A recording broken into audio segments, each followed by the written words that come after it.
Bismillahirrahmanirrahim. Assalamualaikum warahmatullahi wabarakatuh. Alhamdulillahirabbil alamin. Wassalatu wassalamu ala nabiyyina Muhammadin wa ala alihi wa sahbihi ajma'in. Allahumma inna nas'aluka ilman nafi'an wa rizqan thayyiban wa amalan mutaqabbalan. Allahumma ja'alil Qur'ana rabi'a qulubina wa nura sudurina wa dhahaba humumina wa jalaa ahzanina wa sa'iqana ilal jannati bi rahmatika ya arhamar rahimin. Amin ya rabbal alamin. Amma ba'du, ya ayyuhalladzina amanu taqullaha haqqa tuqatih wa la tamutunna illa wa antum muslimun. Dari jamaah hafizakumullah, alhamdulillah rabbil alamin, kita bisa kembali hadir untuk melanjutkan pembacaan ayat-ayat di dalam surah Yusuf, dan kita sampai di pembahasan tentang Nabiullah Yusuf alaihissalam berhasil selamat dari rayuan istri Al-Aziz, istri pembesar Mesir. Perlu kita ketahui, Al-Aziz adalah gelar untuk orang yang menjadi pemimpin di Mesir. Kita pernah mendengar juga bahwa pemimpin Mesir juga disebut Fir'aun. Artinya baik Fir'aun maupun Al-Aziz itu adalah gelar. Sebagaimana kalau di kitab presiden. Bedanya kalau Al-Aziz pemimpin Mesir dari kalangan Bani Israel, adapun Fir'aun pemimpin Mesir dari golongan yang lain. Jadi dua-duanya adalah untuk gelar pemimpin di Mesir. Sebagaimana kita tahu kalau di Romawi ada Kaisar, kemudian di Persia ada Kisra, di Habasyah ada Najasyi. Nah, itu semuanya sebutan atau gelar untuk pemimpin di negeri-negeri tersebut. Kita sudah sampaikan bahwa wanita Al-Aziz ini atau istri dari Al-Aziz ini menggoda Nabi Yusuf, kemudian Nabi Yusuf berhasil menyelamatkan diri dari menghindari godaan tersebut. Kemudian begitu mereka lari ke pintu, mereka mendapati tuannya, yaitu suami dari si wanita ini ada di depan pintu. Kemudian kita juga sampaikan tentang bagaimana nanti si wanita ini justru merasa dirinya adalah korban, padahal dia adalah pelaku, tapi dia merasa memposisikan dirinya sebagai korban. Maka dia berkata, ma jazaa'u man arada bi ahlika su'an. Apa balasan yang pantas untuk orang yang ingin berbuat buruk terhadap keluargamu? Jadi dia yang salah, tapi dia justru seolah-olah menjadi korban. Maka Nabi Yusuf pun membela dirinya. Qala hiya rawadatni an nafsi. Dia yang menggodaku, dia yang merayuku. Karena dua-duanya sama-sama melemparkan tuduhan kepada yang lain, maka harus ada penengah. Dan kita sampaikan kemarin, ternyata ada saksi yang dihadirkan di masalah ini, dan saksi yang hadir adalah dari keluarga si wanita. Jadi justru yang bersaksi salah satu kerabat dari si wanita ini. Kita sampaikan kemarin di antara penjelasan dari ahli tafsir bahwa yang bersaksi salah satunya disebutkan adalah seorang bayi yang bisa bicara untuk memberikan kesaksian membela Nabi Yusuf alaihissalam. Begitu sudah jelas masalahnya, yang salah adalah si wanita. Kemudian suaminya berkata, atau si tuan ini Al-Aziz berkata kepada Nabi Yusuf, Yusuf a'rid an hadza, wahai Yusuf, simpanlah masalah ini, sembunyikan masalah ini. Kemudian kepada istrinya dia mengatakan wastaghfiri li dzambik. Adapun kamu wahai istriku, minta ampunlah atas dosamu ini. Innaki kunti minal khati'in. Sesungguhnya kamu termasuk orang-orang yang berbuat kesalahan. Jadi istrinya tidak dihukum atas kesalahannya yang besar ini, hanya disuruh dan kamu minta ampun saja atas kesalahanmu, beristighfar saja. Dan kemarin kita sampaikan, kalau ada orang melakukan kejahatan, kalau dia tidak mendapatkan konsekuensi dari kejahatannya, maka dia akan melonjak melakukan yang lain, melakukan kejahatan yang lain. Dan betul, nanti kita akan lihat, begitu si wanita yang menggoda ini bersalah dan jelas-jelas bersalah, tidak dihukum, dia nanti akan melakukan keburukan yang lebih besar, bahkan sampai melukai orang lain, menyebabkan orang lain terluka. Dan begitulah, ketika orang melakukan kejahatan kok tidak dihukum secara layak, maka ya dia akan melakukan kejahatan-kejahatan berikutnya. Orang kafir juga mengakui bahwa perbuatan zina itu adalah perbuatan dosa. Makanya Al-Aziz ini dia berkata kepada istrinya, minta ampunlah atas dosamu itu, atas perbuatanmu merayu itu. Dosa bisa diperbaiki dengan istighfar. Dosa yang bisa diperbaiki dengan istighfar lebih baik ditutupi, tidak perlu diubah. Cukup dengan beristighfar, cukup dengan bertobat kepada Allah. Kalau dosa itu berkaitan dengan haknya Allah. Kalau perbuatan dosa itu atau perbuatan jahat itu berkaitan dengan orang lain, ada yang terzalimi, maka kita harus menyelesaikan kezaliman yang dilakukan. Baru setelah itu kita ampun kepada Allah. Awalnya masalah ini hanya di rumah saja, tapi ternyata namanya orang penting, namanya orang terkenal, namanya tokoh, gerak-geriknya itu selalu dilihat orang. Apapun yang terjadi dengannya gampang sekali viral, gampang sekali menyebar. Dan termasuk Al-Aziz ini, padahal kan kejadiannya di dalam rumahnya istrinya ini. Di dalam rumahnya tidak ada yang tahu, tapi tetap saja tiba-tiba beritanya bocor sehingga menjadi pembicaraan di kalangan wanita bangsawan Mesir. Maka di sini dikatakan wa qala niswatun fil Madinah, dan para wanita di kota mereka mulai membicarakan. Nah, ini hebatnya wanita. Ini salah satu kehebatan wanita.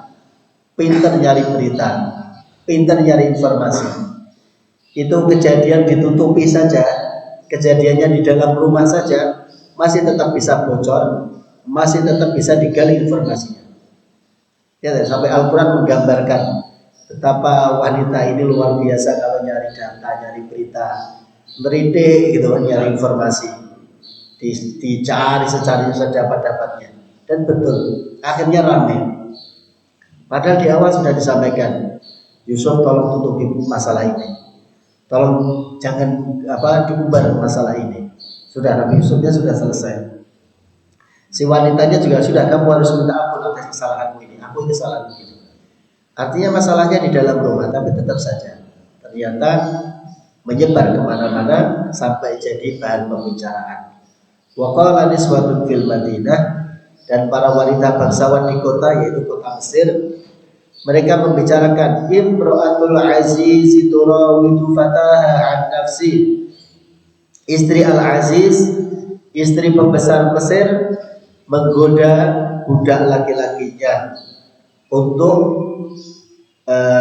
merayunya untuk dirinya.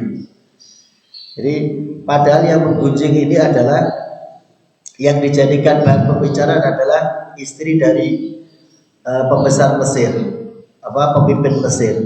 Sementara yang menggunjing ini, ya kalau boleh dibilang istri-istri dari para menterinya.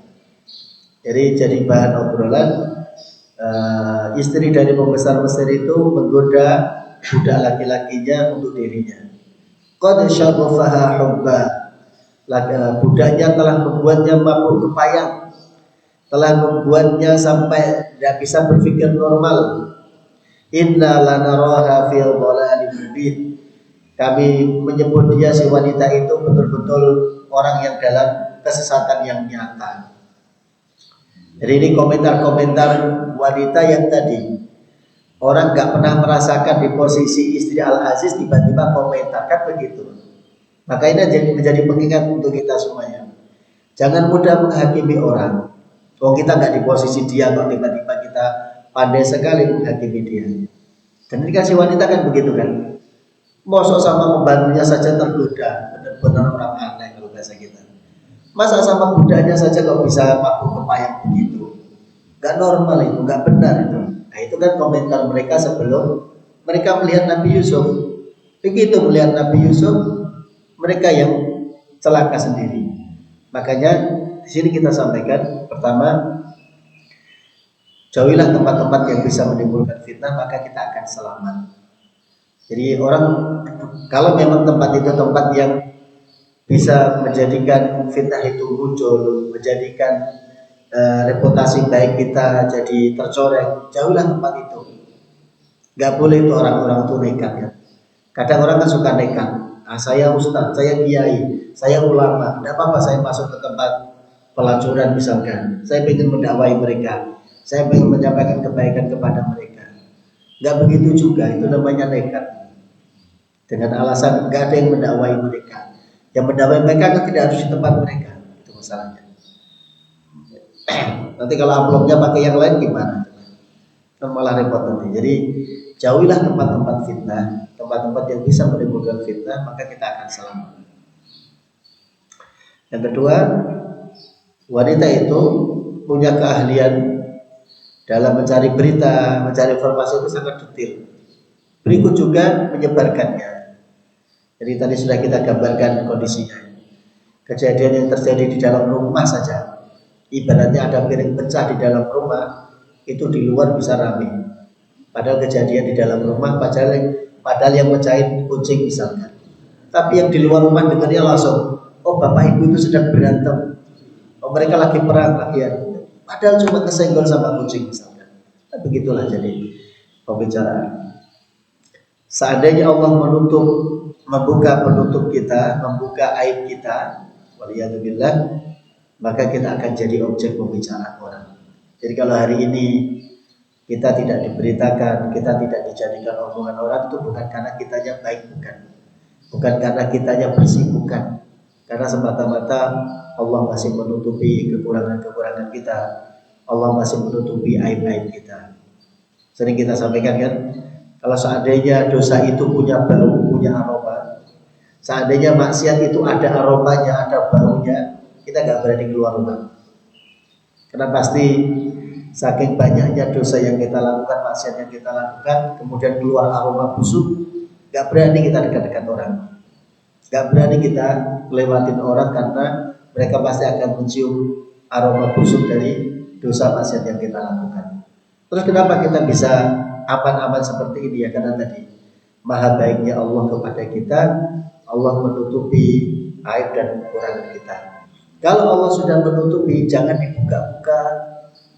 Allah cuma minta kamu dosa, Allah tutupi, sudah minta ampunnya langsung sama Allah. Jangan dibuka-buka, diceritakan kemana, dijadikan story status, jadikan malah dibangga-banggakan. Itu nanti masuk golongan al-mujaharun, orang-orang yang menampakkan dosanya, dan orang-orang seperti ini dilaknat oleh Allah. Berikutnya Imra'atul Aziz, wanita dari pembesar ini.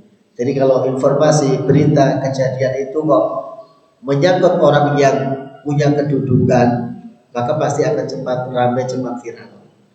Nah kalau kita yang bukan siapa-siapa Pak, ada tadi kan nggak akan jadi pembicaraan siapapun. Sekali lagi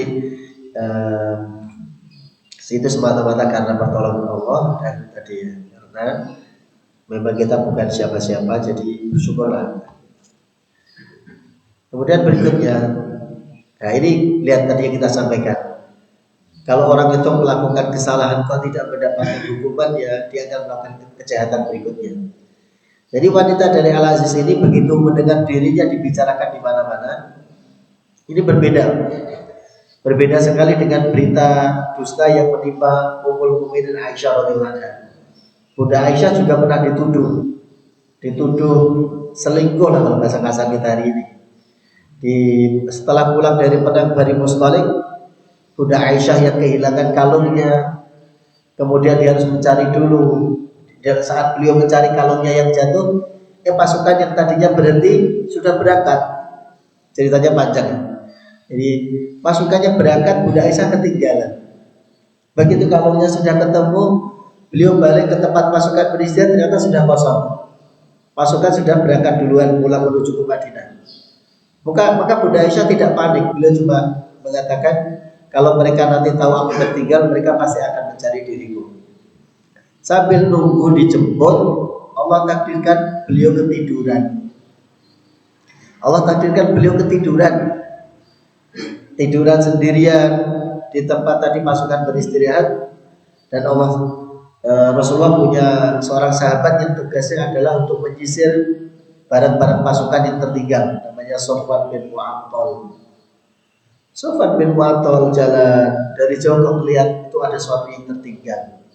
Semakin dekat ternyata ada orang yang tertinggal, wanita yang tertinggal. Begitu beliau mendekat, ternyata yang tertinggal adalah Bunda Aisyah.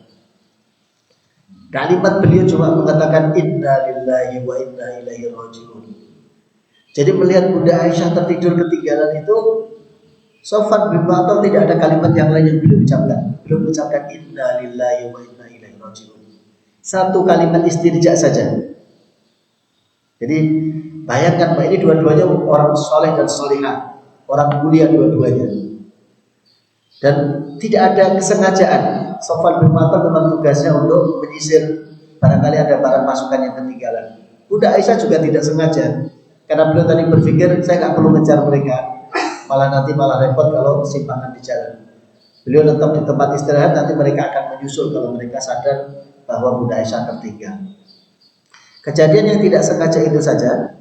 Sofwan bin Mu'attal kemudian tadi begitu melihat Bunda Aisyah, karena sebelum turun ayat hijab, tentu Bunda Aisyah sudah sangat dikenal oleh masyarakat. Jadi beliau tahu itu Bunda Aisyah karena tadi ketika beliau tertidur, hijabnya tersingkap. Namanya orang tidur kan nggak ngerti kan apa gerakannya seperti apa, hijabnya tersingkap, wajahnya terbuka. Jadi beliau tahu kalau itu Bunda Aisyah. Sofwan bin Mu'attal cuma mengucapkan satu kalimat inna lillahi wa inna ilaihi raji'un. Kenapa kalimat itu yang beliau ucapkan? Beliau khawatir jangan-jangan nanti terjadi masalah. Karena saya berdoa dengan seorang wanita mulia, jangan-jangan nanti jadi masalah. Jadi bukan kalimat yang lain Pak yang beliau pilih. Kok Allah buat beliau mengucapkan kalimat istirja karena mendapati Bunda Aisyah sendirian. Maka akhirnya dengan penuh, begitu mendengar kalimat istirja, Bunda Aisyah terbangun. Jadi Sofwan bin Mu'attal tidak bangunkan, wahai Bunda Aisyah bangun, tidak. Beliau mengucapkan kalimat istirja. Kalimat itu membuat Bunda Aisyah mendengar dan beliau akhirnya terbangun. Kemudian menutupi wajah beliau dan tidak ada pembicaraan sama sekali. Sofwan bin Mu'attal dengan sangat beradabnya beliau turun dari untanya. Kemudian untanya didudukkan dan beliau menyingkir. Biarkan Bunda Aisyah naik sendiri. Beliau menyingkir dulu, Bunda Aisyah naik sendiri. Begitu Bunda Aisyah sudah naik di atas kendaraan, beliau mendekat ke untanya dengan lagi-lagi menjaga diri, menjaga pandangan. Kemudian untanya diberdirikan dan beliau menuntun unta itu. Tidak ada kalimat apapun tidak ada obrolan apapun sepanjang perjalanan. Dari tempat mereka bertemu sampai masuk ke Madinah, tidak ada obrolan apapun. Bunda Aisyah pernah ditanya oleh Bunda Aisyah, apa kalimat yang kau ucapkan ketika engkau bersama dengan Sofwan? Beliau mengatakan, aku hanya mengucapkan kalimat hasbunallahu wa ni'mal wakil. Gak ada pembicaraan apapun, gak ada obrolan apapun. Yang satu menuntut untanya dengan sangat beradab, menjaga adab yang tinggi kepada Bunda Aisyah. Bunda Aisyah pun juga sama, menyibukkan dirinya dengan membaca hasbunallahu wa ni'mal wakil. Begitu saja muncul jadi fitnah yang sangat besar, haditsul ifki. Jadi menjadi pembicaraan oleh orang-orang munafik bahwa Lihat kalimatnya sangat busuk Sofwan bin Abdullah bin Ubay bin Salul. Dia mengatakan laki-laki dan perempuan berduaan demi sungguh yang laki-laki tidak selamat dari yang perempuan tidak selamat dari laki-laki. Lihat kalimatnya sangat busuk. Padahal tadi kita sampaikan tidak ada pembicaraan apapun di antara mereka sepanjang perjalanan. Dan kemudian menjadi berita yang tersebar di Madinah, Bunda Aisyah dan Sofwan bin Mu'attal berduaan. Dan berita itu berlangsung selama 1 bulan. Dan lihat cara Allah menjaga Bunda Aisyah yang mulia ini. Begitu beliau datang ke Madinah, Allah buat beliau sakit 1 bulan itu. Jadi beliau di dalam rumah di rumah Nabi ya nggak mendengar berita apa-apa karena beliau nggak pernah keluar rumah dalam waktu 1 bulan. Demi Allah ingin menjaga Bunda Aisyah, menjaga perasaan beliau. Sementara di luar berita itu berseliweran kemana-mana. Sampai-sampai ada 3 orang sahabat mulia yang ikut-ikutan menyebarkan berita itu. Yang nanti berujung dengan begitu beritanya salah, 3 orang sahabat ini dihukumi cambuk oleh Rasulullah SAW. Sampai Rasulullah bingung, tidak ada wahyu yang turun untuk memberikan keterangan tentang peristiwa ini. Rasulullah harus bertanya, ya, bahwa sekelas Rasulullah SAW dengan ilmunya, dengan kemuliaannya, dengan bimbingan dari Allah, ketika beliau menghadapi masalah keluarga yang sebesar itu, dan Allah tidak memberikan wahyu, beliau ngajak diskusi, bertanya kepada para sahabat, nanya kepada Ali, wahai Ali, bagaimana pendapatmu tentang Aisyah dan masalah ini? Ali nanti menjawab. Nanya lagi kepada Zaid bin Harithah, anak angkat beliau, wahai Zaid, apa pendapatmu tentang Aisyah? Zaid mengatakan, demi Allah, aku tidak mengetahuinya kecuali beliau adalah seorang wanita yang mulia. Begitu Pak, beliau nyari masukan, minta masukan kepada para sahabat, minta pendapat mereka tentang. Nanya kepada istri beliau juga yang menjadi saingannya Aisyah, Zainab bintu Jahash ditanya, wahai Zainab, apa pendapatmu tentang Aisyah? Beliau juga mengucapkan kalimat yang baik tentang Aisyah. Ya Rasulullah, adapun tentang masalah ini, aku menutupi telinga dan mataku dan mulutku. Aku tidak berani bicara apa-apa. Dan yang aku tahu Aisyah itu adalah wanita yang mulia. Loh, begitu saja loh. Itu berita menyebar sampai 1 bulan. Sampai nanti Allah turunkan beberapa ayat di surah An-Nur, dan surah itu, ayat itu menjadi pembelaan dari Allah untuk Bunda Aisyah, bahwa Bunda Aisyah tidak bersalah, beliau adalah wanita yang terjaga kemuliaannya. Nah di sini tidak. Jadi beritanya langsung menyebar, langsung jadi pembicaraan. Kemudian para wanita pejabat-pejabat itu gunjing ngomongin, masa istri Al-Aziz, istri pembesar kok tergoda dengan pembantunya. Benar-benar nggak waras, nggak normal itu. Maka istri Al-Aziz yang jengkel mendengarkan omongan mereka ini merencanakan rencana jahatnya. Jadi untuk membalas ucapan mereka para wanita-wanita pejabat itu, beliau merencanakan rencana jahatnya. Apa rencana jahatnya? Beliau kemudian menyiapkan rencana. Allah sampai menggunakan kata falamma sami'at bimakrihinna. Ketika si wanita ini mendengar tentang omongan-omongan mereka di luar sana, istri-istri para pejabat itu, arsalat ilaihinna, kemudian wanita ini mengundang mereka untuk datang. Jadi sebelum mereka datang, a'tadat ini beda dengan kata a'adda. Jadi kalau a'adda tidak ada taknya di depannya, di tengahnya tidak ada taknya, itu menyiapkan, tapi menyiapkan kebaikan, menyiapkan surprise, menyiapkan hadiah, menyiapkan pemberian, menyiapkan yang baik-baik. Tapi kalau a'tada ada taknya, itu merencanakan keburukan, menyiapkan sesuatu yang buruk, yang jahat. Jadi bayangkan, maka nanti kita tulis di sini, hati-hati dari kalau wanita itu sudah marah. Kalau ini sama wanita, jari mereka dipotong. Sama suaminya gimana nanti kan? Hati-hati ya. Jadi wanita ini begitu marah, dia sudah merencanakan rencana jahat. Sampai Al-Quran menggunakan kata wa'atadat, dan dia merencanakan, menyiapkan rencana jahatnya. Lahunna, untuk para wanita yang membicarakannya. Disiapkan apa? Muntakaan, tempat duduk, tempat bersandar. Sembari mereka duduk bersandar, wa atat kulla wahidatin minhunna sikina. Kemudian masing-masing yang diundang ini disediakan tempat untuk bersandar, kemudian mereka diberikan pisau untuk memotong buah. Jadi hidangannya hidangan buah. Yang buah itu membutuhkan pisau untuk memotongnya, mengirisnya. Disiapkan. Jadi hidangannya bukan hidangan pisang yang cukup dibuka, tidak. Dia siapkan hidangan yang sekiranya kalau mau makan itu harus diiris-iris dulu pakai pisau. Disiapkan itu semua.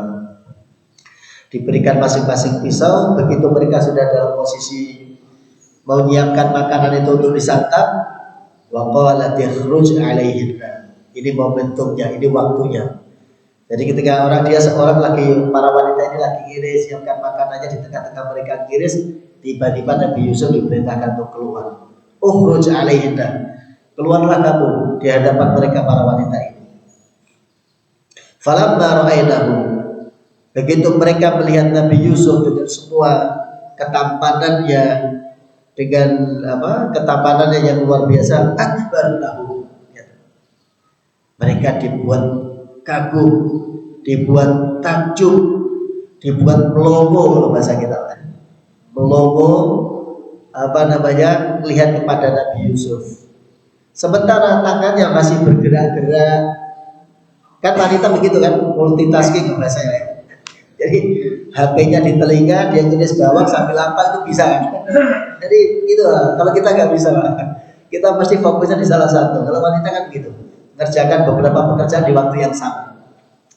Jadi tangannya ngiris bawang, telinganya ada HP-nya, kakinya sambil ngayun. Itu wanita bisa. Jadi itu yang diketahui oleh Al-Aziz ini. Sambil mereka ngiris tadi makanan yang dengan pisau, Nabi Yusuf dikeluarkan. Sambil mereka melihat Nabi Yusuf dengan melongo tadi kalau bahasa kita, sambil tangannya tetap ngiris. Kalau kita kan pasti diletakkan dulu kalau laki-laki. Kalau nggak bisa, susah mengerjakan dua pekerjaan suruh konsentrasinya dipecah itu susah. Wa qatta'na aydiyahunna. Ternyata saking melongonya tadi melihat fokus kepada Nabi Yusuf, kagum dengan ketampanan Nabi Yusuf, maka mereka mengiris-iris jari-jari mereka, tangan-tangan mereka. Wa qulna hasya lillah. Bahkan dalam keadaan mereka mengiris jarinya, mereka tidak kesakitan sama sekali. Mereka tidak kesakitan sama sekali. Wa qulna hasya lillah. Bahkan mereka sempat mengatakan hasya lillah. Ma hadza basyara, bukan manusia ini. In hadza illa malakun karim. Ini adalah malaikat yang agung, malaikat yang mulia. Jadi orang itu kalau sudah terfokus kepada sesuatu, maka yang lain menjadi tidak terasa. Kita pernah mendengar ya kisah sahabat yang beliau sakit dan dokter menyarankan kakinya harus diamputasi, dipotong. Berikut juga para ulama juga ada. Saya lupa Ibnu Taimiyah atau yang lain, sakit dan dokter menyarankan ini harus dibius. Nah, beliau tidak mau dibius. Kenapa tidak mau? Karena beliau sayang kalau ada waktunya yang beliau sedang dalam keadaan lalai, tidak mengingat Allah.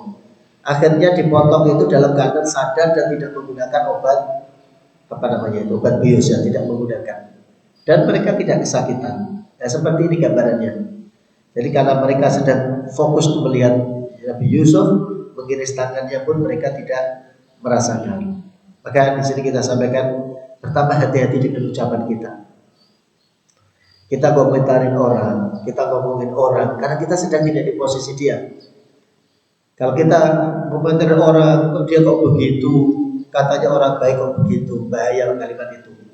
Karena kalimat itu bisa kembali kepada kita. Kita yang nanti suatu saat diuji dengan kalimat itu. Kan wanita-wanita ini kan begitu kan, sama pembantunya saja tergoda. Nah, lihat kalimat itu kembali kepada mereka, bahkan mereka lebih buruk, melongo sampai mengiris tangannya saja tidak terasa. Pertama kita sampaikan tadi, hati-hati dari kemarahan seorang wanita. Kalau dia tidak disadarkan dengan kekeliruannya, dia akan tambah bengkok. Yang kedua, wa'atadat lahunna, kalimat a'tadat adalah menyiapkan atau merencanakan sesuatu yang buruk. Mereka melihat pemilik setengah ketampanan saja, mereka tidak merasakan sakit saat mengiris jarinya. Bagaimana ketika orang nanti akan melihat Allah yang Maha Indah, Allah yang memiliki keindahan, Allah yang menciptakan keindahan. Maka ya kan, dan kita tahu di surga itu kenikmatan yang paling tinggi adalah nanti akan melihat wajah Allah Subhanahu wa taala. Semoga kita diberikan anugerah itu, amin. Begitu orang mendapatkan anugerah itu, semuanya menjadi lupa. Jangankan melihat wajah Allah nanti. Sekali orang dimasukkan ke surga, ditanya nanti oleh Allah, apakah kamu pernah menderita di dunia? Jadi orang yang paling menderita di dunia, begitu nanti pertama kali dia masuk ke surga ditanya. Begitu dia masuk surga, kenikmatan surga yang pertama kali ditanya, apakah kamu pernah merasakan susah sebelumnya?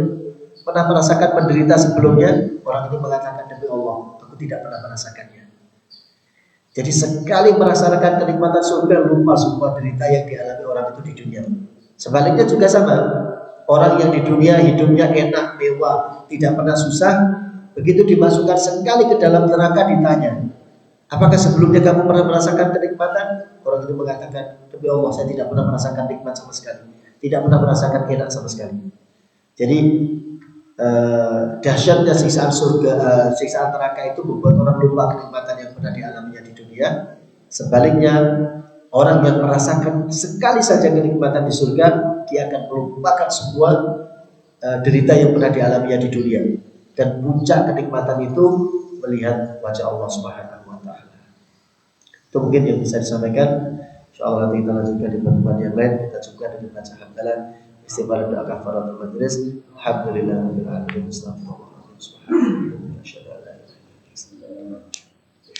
Assalamualaikum warahmatullahi wabarakatuh.